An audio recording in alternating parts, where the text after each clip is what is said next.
don't cook for themselves because it's time consuming. People, you go to work, you come home from work, you're tired, you don't want to cook. Because usually it's a big production for people who aren't professional chefs or haven't cooked a lot. It's a production, it can take hours, right? Mm-hmm. And it's kind of discouraging. You want to eat healthy, you want to cook for yourself, but you don't have the time, or you don't commit to the time. So that's a big part of it too, is you have to make the commitment. And practice makes perfect. So if you set yourself up in a way I'm going to teach you, then it's easier.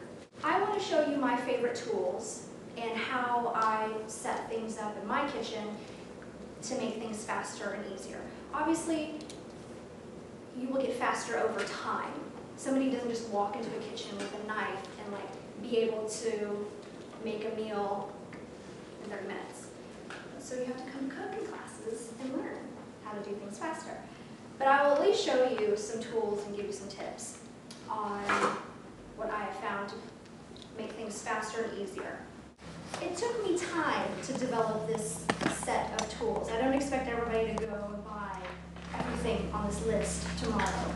So you'll start adding one piece here. Like every 6 months I bought a big thing for myself. I bought a Vitamix, and then another 6 months I bought a food processor for those big things. The most important thing in cooking is to have a good knife. If you don't have a good knife, everything takes way longer and everything is a hassle. Having a good knife is the most important thing, and also you have to look at it as an investment. So even though this knife cost $80, that's really not a lot. So it's an investment. It's already paid for itself because it's saved me so much time that it's totally paid for itself. So having a good knife is the most important thing. My favorite, if you're doing vegetarian cooking, is this knife, this shape, and this is, I list some brands. This is NHS, and it's good to try different knives. My first knife was a knife shaped like this, but I found that I prefer this knife. And then the second most important thing is the cutting board.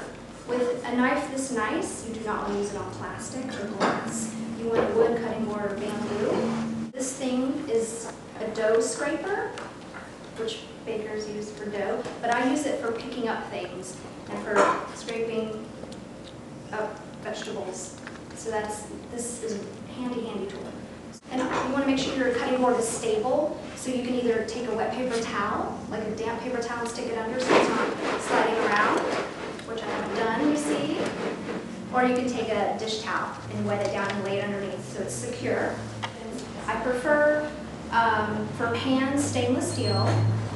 Cast iron is really great, enamel-coated cast iron. If you have non-stick pans or Teflon or aluminum, it's best to throw those out and get some new pans because they're kind of poisonous. Also a pressure cooker, if you want to be more advanced. Who has a pressure cooker?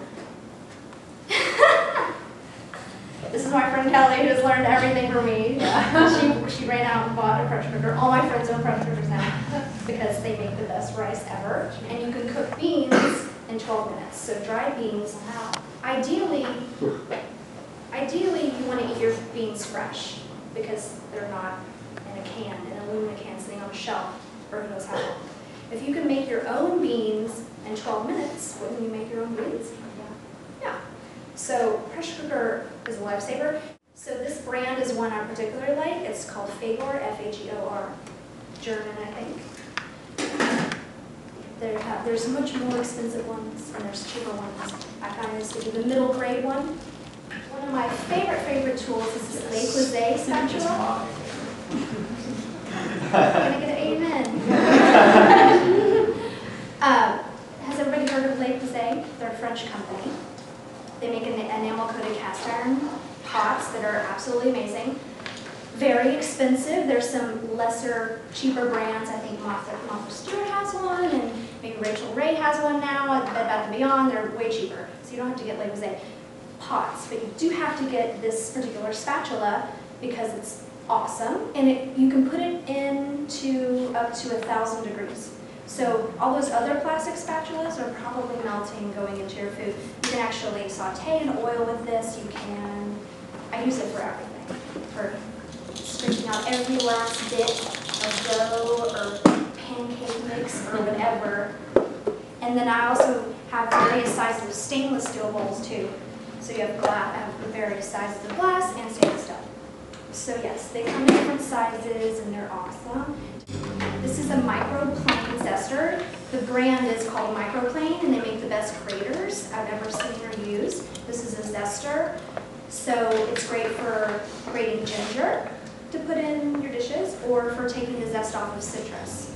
So what I use this is kind of old school. I'm sure they have more advanced things, but I kind of like to use my hands and like use my own energy and put my energy into food. So instead of using like a juicing gadget that would kind of do the work for me, I would prefer to do it myself. That's just me. But whatever you want to do, this is called a reamer. So this juices citrus. So if I'm going to juice the citrus, I tend to go ahead and zest it as well and use more of the vegetable, and it adds more depth and flavor and this makes it kind of gourmet. It has zest in it. But don't do that if it's not organic. Ideally, you want to zest only if it's organic. I prefer to eat all organic. And if you go to Trader Joe's, like, the organic stuff is usually only 20 cents more than the non-organic stuff, or it's not that different. So if you can, ideally you want to buy organic. The colander, ideally like stainless steel. This one's mesh, so it's good for like draining quinoa or smaller grains that are going to fall through the holes of those other colanders. So this is like a mesh strainer, so it's going to have both of those. And then if you really are crazy and you love gadgets, this is like me. This is a sesame seed toaster. So that they don't pop out. I'll show you how to do that. And then sushi mats are great for rolling sushi, but also for covering things.